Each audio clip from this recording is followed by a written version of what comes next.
Hi dear students, ಈ ವಿಡಿಯೋದಲ್ಲಿ ನಾನು ನಿಮಗೆ ವೆರಿಫಿಕೇಶನ್ ಸ್ಲಿಪ್ ಬಗ್ಗೆ ಮತ್ತು ಆಮೇಲೆ ಈಗ ಒಂದು ಸ್ಲಿಪ್ ಡೌನ್ಲೋಡ್ ಮಾಡ್ಕೊಂಡಿದ್ದ ನಂತರ ಏನ್ ಮಾಡಬೇಕು ಮತ್ತು ಆಪ್ಷನಿಟಿ ಸಂಬಂಧಪಟ್ಟಾಗಿ ನೀಟ್ ವಿದ್ಯಾರ್ಥಿಗಳು ಬಹಳ ಜನ ಕ್ವಶನ್ ಕೇಳ್ತಾ ಇದ್ದೀರಾ. ಸೊ ಅದಕ್ಕೆ ಸಂಬಂಧಪಟ್ಟಾಗಿ ನಾನು ನಮಗೆ ಮಾಹಿತಿ ಶೇರ್ ಮಾಡಕ್ಕೆ ಹೋಗ್ತಾ ಇದ್ದೇನೆ. ಸೊ KCT ಆಗಲಿ ನೀಟ್ ವಿದ್ಯಾರ್ಥಿಗಳಾದ್ರೆ ವಿಡಿಯೋನ ಕಂಪ್ಲೀಟ್ ವಾಚ್ ಮಾಡಿ, ಹೊಸದಾಗಿದ್ದರೆ ಚಾನಲ್ಗೆ ಸಬ್ಸ್ಕ್ರೈಬ್ ಮಾಡ್ಕೊಂಡ ಮರಿಬೇಡಿ. ಸೊ ಮೊದಲೇ ಹೇಳಬೇಕು ಅಂತಂದ್ರೆ ಪ್ರೆಸೆಂಟ್ಲಿ ಕೆಲವು ವಿದ್ಯಾರ್ಥಿಗಳ ವೆರಿಫಿಕೇಶನ್ ಸ್ಲಿಪ್ ಡೌನ್ಲೋಡ್ ಆಗಿದೆ, ಬಟ್ ಕೆಲವು ವಿದ್ಯಾರ್ಥಿಗಳಿಗೆ ಡೌನ್ಲೋಡ್ ಆಗ್ತಾ ಇಲ್ಲ. ನಿಮಗೆ ಅಲ್ಲಿ ಏನಾದ್ರು ಎರರ್ ಬರ್ತಾ ಇದ್ರೆ, ಲಾಗಿನ್ ಎರರ್ ಬರ್ತಾ ಇದ್ರೆ ಅಥವಾ RD ನಂಬರ್ ಡಿಸ್ಪ್ಲೇ ಮಾಡಿ ಯು ಕೆನಾಟ್ ಡೌನ್ಲೋಡ್ ಅಂತ ಈ ರೀತಿ ಬರ್ತಾ ಇದ್ರೆ ಭಯ ಪಡಬೇಡಿ, ಇದೊಂದು ಎರರ್ ಆಗಿರುವಂತದ್ದು.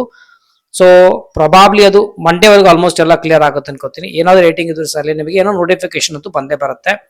ನೈಟ್ ಟ್ರೈ ಮಾಡಿ ಅಥವಾ ನಾಳೆ ಟ್ರೈ ಮಾಡಿ, ಆಗಿಲ್ಲಪ್ಪ ಅಂದ್ರೆ ಮಂಡೇವರೆಗೂ ಆ ಪ್ರಾಬ್ಲಮ್ ಅಂತೂ ರಿಸಾಲ್ವ್ ಆಗೇ ಆಗುತ್ತೆ.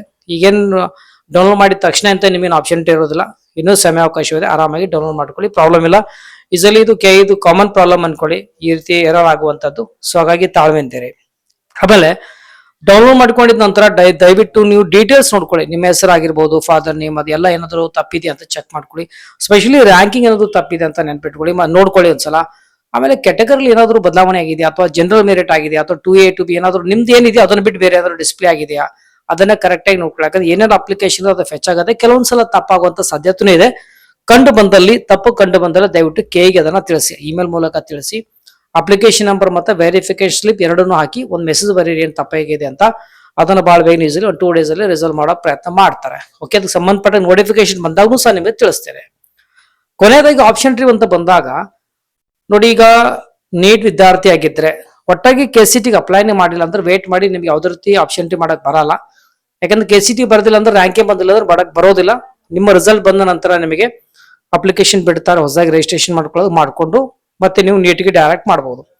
KCTನೂ ಬರ್ದಿದ್ದೀನಿ, ನೀಟು ಬರ್ದಿದ್ದೀನಿ, ಬಟ್ KCT ಅಲ್ಲಿ ಇರುವಂತ ಕೋರ್ಸ್ ಯಾವುದೂ ನನಗೆ ಇಂಟ್ರೆಸ್ಟ್ ಇಲ್ಲ. ನಾನು ಮಾಡಿದ್ರೆ MBBS ಡೆಂಟಲ್ ಅಥವಾ BDSC ಮಾಡ್ಬೇಕು ಅನ್ಕೊಂಡ್ರೆ ಡೆಂಟಲ್ ಅಥವಾ ಆಯುರ್ವೇದಿಕ್ ಮಾಡ್ಬೇಕು ಅನ್ಕೊಂಡಿದ್ದೀನಿ ನನಗಿತ್ತು ಅಂದ್ರೆ KCT ಅಲ್ಲಿ ಪಾರ್ಟಿಸಿಪೇಟ್ ಮಾಡ್ಲೇಬೇಕು ಅನ್ನೋದು ಪ್ರಶ್ನೆ ಇದೆ. ಇಲ್ಲ, ಬೇಕಾಗಿರೋದಿಲ್ಲ.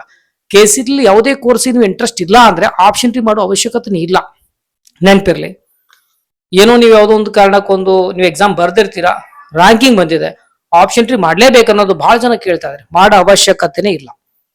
ಒಂದ್ ವೇಳೆ KCT ಅಲ್ಲಿರುವಂತ ಕೋರ್ಸ್ ಇಂಟ್ರೆಸ್ಟ್ ಇದ್ರೆ ಸೆಕೆಂಡ್ ಆಪ್ಷನ್ ಇಟ್ಕೊಂಡಿದ್ದೀನಿ, MBBS ಆಗ್ಲಿ ಡೆಂಟಲ್ ಆಗ್ಲಿ ನಾನು ಬೇಕಾಗಿರುವಂತ ಕೋರ್ಸ್ ಸಿಕ್ಕಿಲ್ಲ ಅಂದ್ರೆ ನಾನು KCT ಅಲ್ಲಿ ಬರುವಂತ ಕೋರ್ಸಸ್ ಆಯ್ಕೆ ಮಾಡ್ಕೊಳ್ತೀನಿ ನನಗಿತ್ತು ಅಂದ್ರೆ ಮಾತ್ರ ಆಪ್ಷನ್ ಟ್ರೀ ಮಾಡ್ಬೇಕು.